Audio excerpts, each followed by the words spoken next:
Hello guys, welcome back to tip concept. और आज हम लोग देखने वाले हैं क्लाउड कंप्यूटिंग का एक टॉपिक।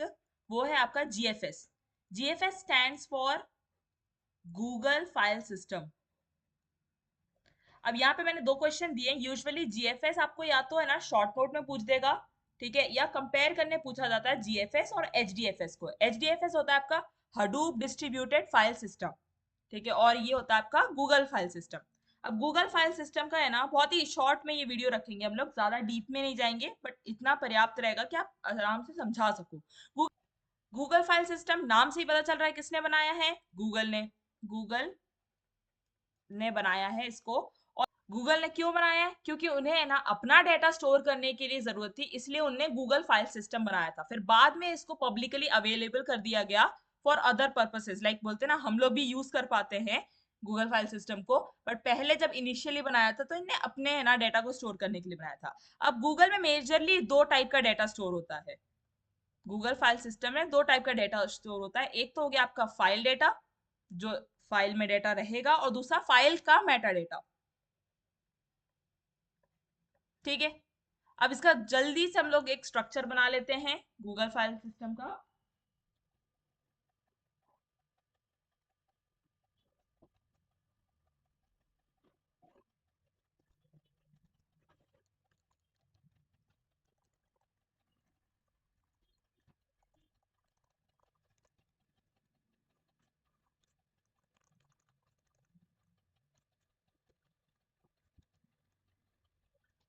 ये हमने है ना एक बहुत ही बेसिक, अभी मैंने ब्लॉक डायग्राम बनाया है किसका, जीएफएस का। इसमें अभी और भी डिटेल्स फिल आउट करेंगे जैसे जैसे हम लोग पढ़ते जाएंगे। शुरू करते हैं हम लोग किससे, जीएफएस चंक सर्वर से। पहले तो हमें पता चलना चाहिए कि जीएफएस चंक सर्वर क्या है, चंक वर्ड यहाँ पे क्यों यूज हो रहा है। तो देखो, कोई भी जो फाइल 64 MB से ज्यादा बड़ी की होती है, उसे ये क्या करता है, तीन चंक्स में, मिनिमम तीन चंक्स में है ना वो डिवाइड करेगा, लीस्ट एटलीस्ट 3 चंक्स। क्यों करता है ये? आपका जो डेटा लॉस है उसको प्रिवेंट करने के लिए, एक स्टेबिलिटी लाने के लिए वो है ना ऐसे करता है 3 चंक्स में। अब 3 चंक्स का क्या मतलब है ये भी मैं बताती हूँ। मान लेते हैं एक फाइल 1 है, इसका चंक 1 है, फिर इसी में फाइल 1 चंक 1, फाइल 1 चंक 1, ठीक है। अब उस फाइल का जो एक चंक है उसे 3 टाइम इसने रिपीट करा है एक चंक सर्वर पे। हो सकता है उसी फाइल का दूसरा चंक किसी और चंक सर्वर पे होगा। फाइल वन का चंक 2, फाइल 1 का चंक 2, फाइल 1 का चंक 2। समझ रहे हो आप लोग? ठीक है, यानी वो एक फाइल को 3 चंक्स में तोड़ के एक चंक सर्वर पे स्टोर करके रखता है। क्यों करता है? इसके दो रीजन है। पहला तो आपका to prevent data loss, to prevent data loss. मान लेते हैं अगर एक चंक मेरा due to network failure lost हो जाए, ओके, स्टिल मेरे पास एक चंक अवेलेबल रहेगा। ऐसा 3 टाइम्स इसलिए बोला ना, एटलीस्ट 3 चंक्स में डिवाइड करता है। 64 MB की अगर फाइल से अबव है, और अगर बढ़ते जाएगी साइज तो और चंक्स में डिवाइड कर सकता है, और फिर ऐसे करके स्प्रेड कर देता है हर चंक सर्वर में। दूसरा क्या है, इट प्रोवाइड्स इट स्टेबिलिटी। पहली बात तो सर्वर चंक नहीं मंगवाता अपने पास, मतलब जो मास्टर रहता है ये, वो चंक नहीं मंगवाता है। बेसिकली वो बोल देता है कि क्लाइंट को ही चंक दे दो डायरेक्ट। तो जब भी वो इसके लिए कॉल करेगा तो इट हैज 3 ऑप्शंस, जो भी फर्स्ट आएगा उसके पास वो जाके डिलीवर कर देगा क्लाइंट को। इसलिए ये 3 टाइम्स चंक को स्प्लिट करके रखता है। ऐसे ही आप चलो मान लेते फाइल 2 का चंक 1, फाइल 2 का चंक 1, फाइल 2 का चंक 1, ऐसे करके चंक स्टोर होते हैं चंक सर्वर्स में, ठीक है। ऐसे बहुत सारे चंक सर्वर हो सकते हैं। आपके यूजुअली डायग्राम में सिर्फ एक चंक सर्वर बने रहता है, बट ऐसे कई सारे चंक सर्वर्स हो सकते हैं एक नेटवर्क पे। ये पूरा जो आपको इतना बड़ा दिख रहा है ना ये डायग्राम, ये पूरा डायग्राम आपका एक नेटवर्क के अंदर आता है।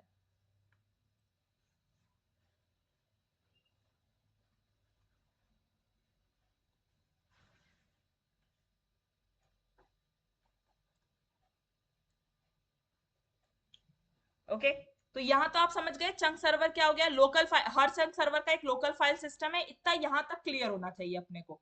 यहाँ आ गया। फिर आ जाते हैं हम लोग कहाँ पे, अब जीएफएस क्लाइंट को तो हम लोग देखेंगे, जीएफएस मास्टर पे आते हैं पहले, ठीक है। जीएफएस मास्टर क्या करता है, ये एक टाइप का फाइल चंक मैपिंग करके रखता है। File chunk mapping. File chunk mapping का क्या मतलब है, ये एक टाइप का ट्रैक रख रहा है कि ये फाइल, मान लेते हैं फाइल नंबर 1 का चंक 1 कहाँ स्टोर है, किस चंक सर्वर पे स्टोर है। फाइल 1 का चंक 2, फाइल 1 का चंक 2 कौन से चंक सर्वर पे स्टोर है। तो एक टाइप का ये क्या रख रहा है, फाइल जो भी आपका फाइल है उसके चंक्स का है ना, वो एक टाइप का मैप करके रख रहा है लोकेशन को। ठीक है, ये सारी मैपिंग ये करके रखता है जीएफएस मास्टर। तो जब भी कोई क्लाइंट आता है, क्लाइंट किसको रिक्वेस्ट भेजता है, क्लाइंट भेजता है आपके जीएफएस मास्टर को। ये आप देखोगे ये टू वे होता है दोनों साइड पे। ये आपके है ना जीएफएस मास्टर को भेजता है, जीएफएस मास्टर बस क्लाइंट को ये बता देता है कि आप इस चंक सर्वर के पास चले जाओ तो आपकी रिक्वेस्ट सेटिस्फाई हो जाएगी। कभी भी कोई भी chunk, chunk in the sense कोई भी फाइल का पूरा डाटा उठ के जीएफएस मास्टर के पास नहीं जाता है, वो डायरेक्ट क्लाइंट को डिलीवर होता है।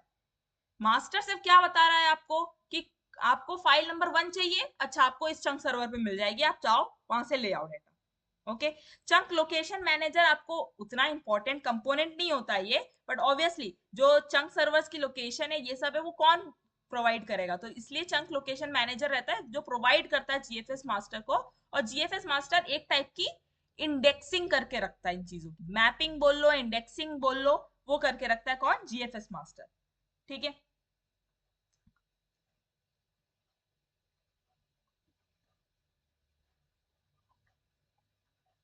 यहाँ पे डायरेक्ट एक्सेस होता है, वही जो मैंने आपको बताया ना कि पूरा चंक उठ के मास्टर के पास नहीं जाता है, क्लाइंट डायरेक्टली है ना अपना डेटा एक्सेस कर सकता है। बस उसको क्या चाहिए रहता है आपके जीएफएस मास्टर से कि ये बता दो कौन से चंक सर्वर के पास मुझे जाना है। आई गेस यहां तक आपको क्लियर होगा, और यही पूरा मेन कंसेप्ट होता है आपका जीएफएस का। अब कुछ जीएफएस मास्टर की अगर मैं और चीजें बताऊं, चलो मैं यहाँ पे एक पॉइंटर्स में करूं, पहला तो हमने देख लिया भैया ये मैपिंग करके रखता है या इंडेक्सिंग करके रखता है। ओके, दूसरी चीज ये क्या करता है, ये है ना सबका स्टेटस चेक करके रखता है। स्टेटस अपडेट का मतलब क्या होता है कि जैसे ये चंक सर्वर्स हैं, हो सकता है नेटवर्क पे कोई चंक सर्वर फेल हो जाए, सर्वर कई बार क्रैश होते हैं कुछ होता है, तो ये क्या करता है मास्टर एक हार्ट बीट स्टेटस भेजता है, हार्ट बीट मैसेज भेजता है। और हार्ट बीट मैसेज क्या करता है, अगर देखो समझ लो 0-1 में आंसर आना एक्सपेक्ट करता है मास्टर, अगर हार्ट बीट मैसेज का कोई आंसर नहीं आया यानी वो सर्वर डेड हो चुका है या सर्वर क्रैश कर चुका है, तो फिर वो तुरंत क्या करेगा, अब क्लाइंट की तो रिक्वेस्ट सेटिस्फाई करनी है, उसको बताना ही है कि कोई चंक सर्वर, इसलिए वो बोलते हैं ना चंक्स को से डिवाइड करके रखता है, अलग अलग चंक, मतलब बोलते हैं ना चंक सर्वर्स में एक फाइल को डिवाइड करके रखता है कि अगर मान लेते हैं कि मैंने भेजा और कोई सर्वर क्रैश हो चुका है, डेड है, तो at least I can satisfy that request into another chunk server. ठीक है, तो ये हार्ट बीट मैसेजेस करके क्या करता है सबका स्टेटस लेते रहता है हर चंक सर्वर का कि आर यू अलाइव और डेड, इसमें अलाइव और डेड का स्टेटस होता है। समझ गए, तो ये काम हो गया आपके जीएफएस मास्टर का। और इस पूरे को हम लोग क्या बोल सकते हैं, जीएफएस क्लस्टर। ठीक है, तो आई गेस इतना पर्याप्त है, अगर आपने डायग्राम बना दिया अपने एग्जाम में तो आधी चीजें तो वैसे ही क्लियर हो जाती है। फिर आपको क्या बताना है कि कैसे कोई फाइल को चंक में ब्रेक किया जाता है और क्यों ब्रेक किया जाता है, दो reason, to prevent data loss, दूसरा to ensure stability of the whole cluster. दूसरी बात क्या हो गई इसमें, आपने फिर बता देना जीएफएस चंक सर्वर क्या है। ठीक है, फिर आप बता दो कि जीएफएस मास्टर क्या है, उसके दो बोलते ना यूज क्या है जीएफएस मास्टर का, वो आपने बता दिया, डायग्राम बना दिया। आपको ये भी बताना है कि क्लाइंट, अच्छा क्लाइंट डायरेक्टली एक्सेस कर सकता है डेटा को, इस चंक सर्वर से चंक या कोई भी डेटा मास्टर के पास नहीं जाता, मास्टर सिर्फ आपको एड्रेस बता रहा है कि भाई क्लाइंट तुम इधर चले जाओ तुम्हें डायरेक्टली डेटा का एक्सेस मिल जाएगा। इतना है ना इंपॉर्टेंट है। अच्छा अगर इसके अलावा मैं और देखूं, अगर एक और चीज अगर आप लिखना चाहो तो लिख सकते हो, यहाँ फाइल्स में ऐसा है कि यहाँ पे डेटा जो भी है, data is stored in Linux file format. ठीक है, लिनक्स फाइल के फॉर्मेट में स्टोर होता है यहाँ पे पूरा डेटा। आई गेस इतना सफिशियंट है to like fill out 2 to 3 pages आराम से। ठीक है, that's it from my side, subscribe for more.